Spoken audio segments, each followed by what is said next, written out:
Assalamualaikum warahmatullahi wabarakatuh. Perkenalkan, saya Salsa Al-Raisya, peserta latihan dasar calon pegawai negeri sipil dari Kementerian Perlindungan Pekerja Migran Indonesia, gelombang 3, kelas A11, kelompok 4. Pada kesempatan kali ini, saya akan menyampaikan learning journal pembelajaran hari pertama dan hari kedua pada agenda 3 bersama Widya Iswara Bapak Wawan Hermawan. Learning journal ini bukan hanya rangkuman materi, tetapi refleksi pribadi saya tentang hal-hal yang saya pelajari, apa yang paling berkesan, dan bagaimana materi tersebut dapat saya terapkan di kehidupan sehari-hari pada unit kerja. Pada hari pertama, fokus pembelajaran adalah tentang manajemen ASN. Saya mendapatkan pemahaman bahwa ASN memiliki peran strategis dalam menjalankan roda pemerintahan.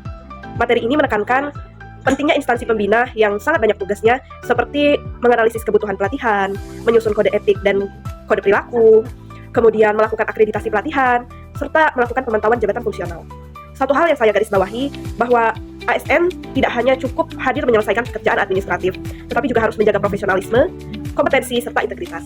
Sebagai contoh, di unit kerja saya, Balai Pelayanan Perlindungan Pekerja Migran Indonesia Sumatera Selatan, ada kewajiban absen fingerprint dan implementasi e-kinerja berbasis output dan outcome. Hal ini sejalan dengan konsep manajemen ASN, di mana penilaian tidak hanya pada kehadiran, tetapi juga pada kualitas hasil kinerja. Dari sini saya belajar bahwa manajemen ASN yang baik akan menghasilkan pelayanan publik yang lebih baik.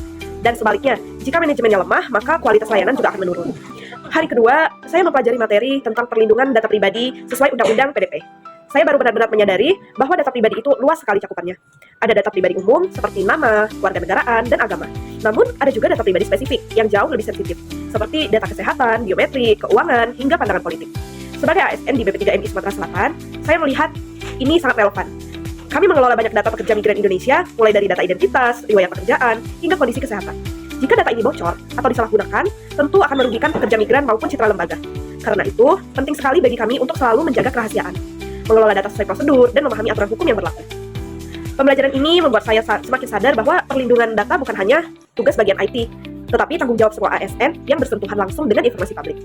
Yang membuat pelajaran 2 hari ini sangat berkesan adalah cara penyampaian Bapak Wawan Hermawan sebagai Widya Iswara. Beliau tidak hanya menyampaikan materi secara teoritis, tetapi juga memberikan contoh nyata dari lapangan.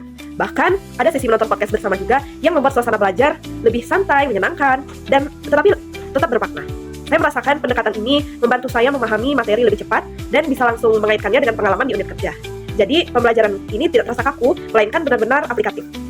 Secara keseluruhan, 2 hari pembelajaran ini membuka wawasan saya bahwa menjadi ASN bukan sekedar melaksanakan pekerjaan administratif. ASN dituntut untuk selalu profesional, disiplin, berorientasi pada hasil, serta menjaga data publik dengan penuh tanggung jawab. Saya berharap pembelajaran ini dapat saya terapkan dalam tugas sehari-hari di BP3MI Sumatera Selatan, terutama dalam meningkatkan kualitas pelayanan bagi pekerja migran Indonesia. Demikian learning journal saya. Terima kasih. Wassalamualaikum warahmatullahi wabarakatuh.